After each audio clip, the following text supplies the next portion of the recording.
Greetings friends, Jawless Paul here. I wanted to make a video with some tips for new players, or even if you played Hades 1 but you wanted to know a little bit about Hades 2, and these are just my thoughts. So let's get right into it. I've got 14 of them for you. First one is, don't be afraid to die early at the beginning while you're playing. You're gonna have lots of runs, and your first few runs you're gonna collect some resources, and you're probably better off, and you'll go quicker if you... Now the cat wants to attack me, I'm not sure what.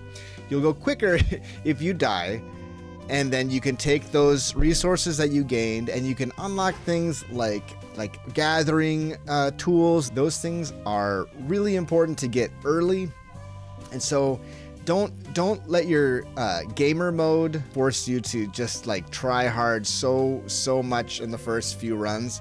Grab those early resources, die, come back.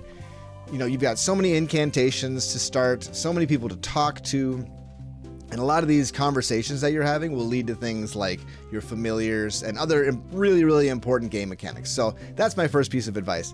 Don't be afraid to die early. All right, and that leads me to my second tip, is to talk to everyone with an exclamation point over their head at the very beginning. Talk to them between every single run, even if it takes you 10-15 minutes to get through all of the dialogue. Really important that you do. It kind of goes hand in hand, and that goes with checking the cauldron every time. Check on this, see if there's any things that you need to unlock in the cauldron. That's going to allow you to gather resources and have important mechanics available earlier. It'll also let you know if there's an incantation or a new tool or something that you want to start saving for and collecting for.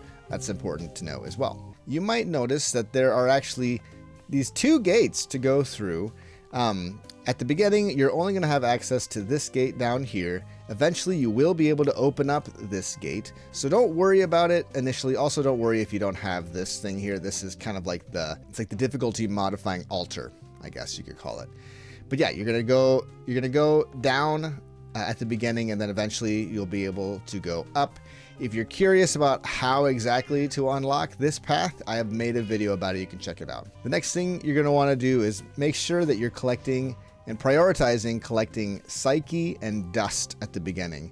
Dust is found as room rewards. Psyche is found by taking the Tablet of Peace, which is one of the gathering tools.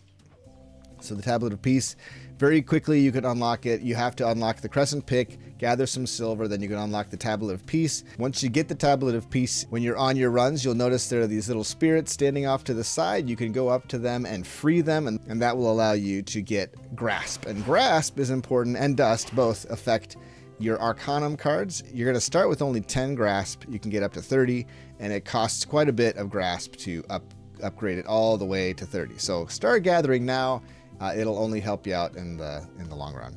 As for Arcanum cards, they're pretty self-explanatory. Most of them, they're pretty clear on what they do, but I would make sure that you're checking to see exactly what they do. Sometimes you'll think that something is boosting your damage, but it's actually only boosting a specific type of damage. So this is only boosting your attack and special damage here, whereas this one increases all of your damage. So that would include things like your lightning bolts or Scorch or those other types of damage that aren't your attack or special.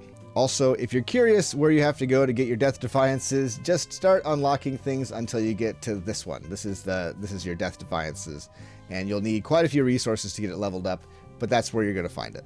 Next, I recommend giving your nectar to a couple different characters first. The first ones you should send your nectar to are the buff-giving gods.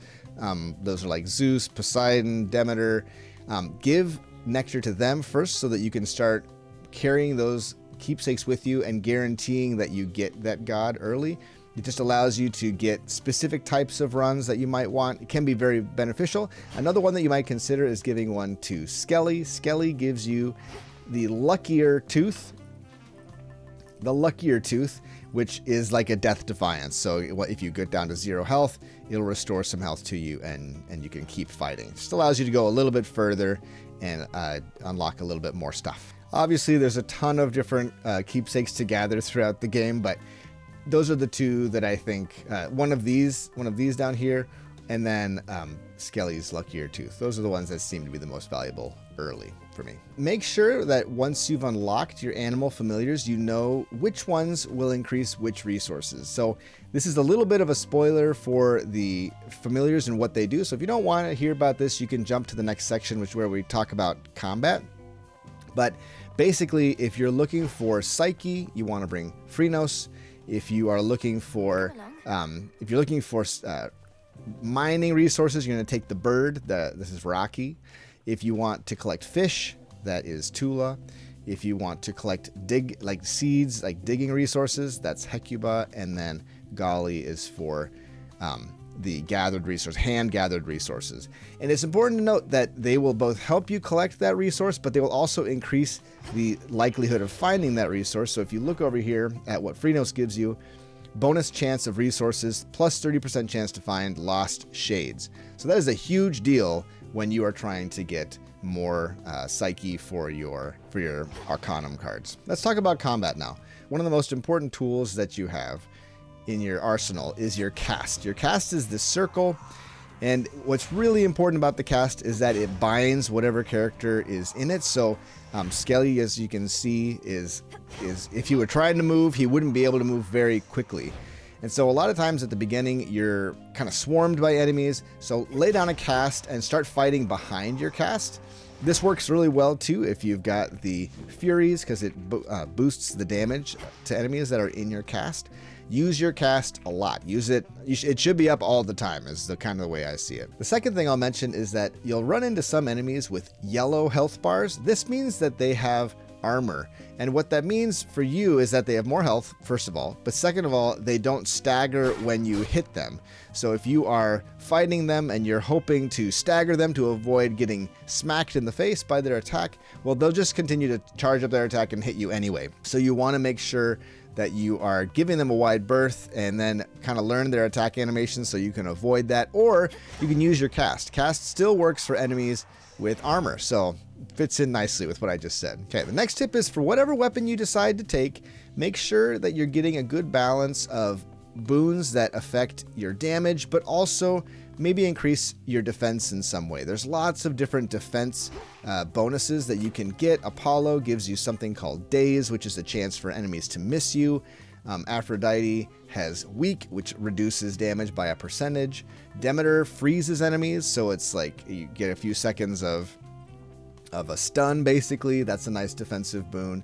Poseidon knocks enemies back. That's kind of like a defensive boon. So just make sure that you're adding in boons that boost not only your damage, but your defensive capabilities as well, because they're very powerful. All right, this next one kind of ties into what I said earlier about the Arcana. Make sure you're reading the fine print in your boons that you find to realize what type of damage the boon buffs. Sometimes it's going to buff weapon damage, sometimes it's going to buff attack damage, or special damage, or cast damage, or even something called Olympian damage. So that is any effect that isn't tied to your cast or your weapon. So like lightning bolts from Zeus are Olympian damage.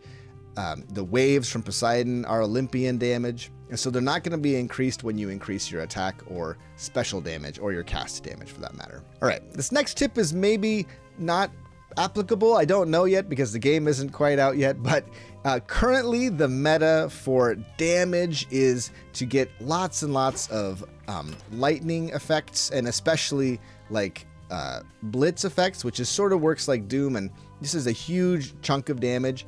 And then maybe combine that with some Scorch from Hestia. Those two gods, especially in combination, are really, really strong and just do tons of damage. Just kind of check that out, see if that's strong. It might not be your style, and that's totally okay, but I just thought I would mention it here. All right. Next, I wanted to mention, do not neglect Selene. Selene is the god of the moon, and she has these boons that are hexes. They work a lot like the calls in Hades 1, if you ever played that game. And basically they charge up when you use your magic or your mana or whatever you want to call it. And once you've used a certain amount of magic, you will be able to use this hex, and it can do things. Sometimes it just does a bunch of damage, but sometimes it does things like slow the enemies down or morphs them into animals so that they don't hurt you, or something defensive as well. One of them even makes you like impervious for a few seconds, and you kind of lose your ability to use your regular attack and special, but you get a different attack and special. So these are really, really powerful effects and can help you in those like boss fights, those oh crap moments in the boss fights where you can't escape the damage. You can hit that hex and then you are immune to the damage for a little bit. Very, very powerful. Don't neglect getting a Selene boon when you're trying to get farther in the game. All right, the next one is you're going to see lots and lots of incantations in your cauldron. That's why you should check it between every run. Eventually, you're going to get the ability to have your cabinet come with you as you're going from biome to biome. So you'll be able to, after the first boss fight, switch your keepsake. This is so, so powerful. This ability is amazing because it just gives you more tools to survive longer. So that's one of those incantations that I recommend you try to unlock as soon as possible. It happens pretty quickly, but it's a reason to keep coming back and keep checking the cauldron for that ability to unlock that cabinet. Really, really important. And then finally, you'll also get an incantation to get something called the book. I believe this is called the Book of Shadows. Man, it's been so long since I remember unlocking it. But anyway, it's this book that gives you information about all of the gods and the weapons and enemies, but it also shows you what the offerings are from different gods. Super, super valuable. Lets you kind of plan out your builds, and then eventually you'll get an incantation that allows you to start tracking boons. So what this means is that when you're playing, if you get a Hera boon and it has a pack with one of these boons up here, it'll mark it and kind of show you like, hey, you need one of these in order to find the legendary that you're trying to track here. It just makes it so easy to find the boons that you're looking for. So I recommend getting that one as soon as you can. Prioritize unlocking that one as soon as you can. I realize that it's like you don't always get to like decide what incantations are available to you, but my point with that is just to keep checking the cauldron. You know, once you see it, immediately beeline to those resources, get it unlocked as soon as possible so that you can start kind of shaping your runs a little bit more. Friends, that's 14 tips for you. I think it was 14, maybe it was 13. Anyway, good number of tips. I hope those are helpful, and I hope you are having a blast in Hades 2. If you were curious about any of the other videos that I've made explaining different systems in the game, here are some recommendations for you. All right, thanks for watching. We'll catch you in the next one.